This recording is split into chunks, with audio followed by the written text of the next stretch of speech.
10 ans d'écriture, cela se fête. C'est en 1999, du côté du Mas de Meung à Nîmes, que l'association Quartier Libre a vu le jour, avec pour objectif celui de mettre l'écriture à portée de tous.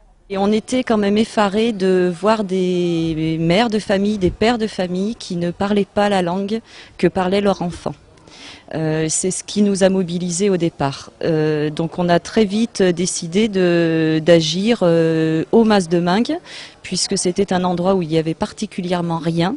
Et on a démarré avec des ateliers d'alphabétisation et des ateliers d'écriture, parce qu'on pensait qu'apprendre, ça ne sert à rien si on n'en a pas l'usage aussi de l'écriture. En 2005, l'émancipation de l'association passe par des changements de locaux, direction rue Richelieu. Aujourd'hui, l'association continue à développer ses actions d'insertion via l'écriture.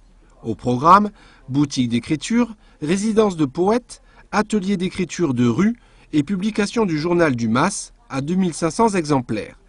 Des travaux qui seront restitués lors de ce week-end festif où les élus présents seront invités à écouter.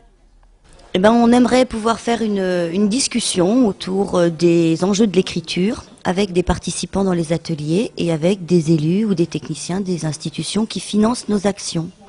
Il s'agirait de pouvoir parler tout simplement de l'expérience d'écriture, de qu'est-ce que ça fait au public de participer à des ateliers, qu'est-ce que ça provoque chez eux, et puis surtout quel est le bien fondé ou pas à continuer ce genre d'action sur des quartiers comme Mas de Meung ou comme le centre-ville. On voudrait que la discussion s'instaure et s'installe entre les différentes personnes qui vont constituer cette table ronde.